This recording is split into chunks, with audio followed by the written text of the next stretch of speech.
How to buy coin on Trust Wallet. Hey everybody, welcome back to our channel. In today's video I'm going to guide you through the steps on how you can buy coin on Trust Wallet, so make sure to watch the video till the end.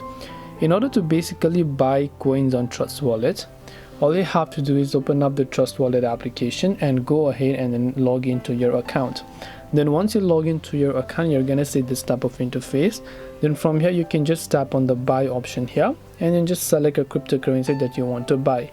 Then once you go to cryptocurrency, from here all you have to do is just simply make sure to enter the dollars worth of crypto that you want to buy.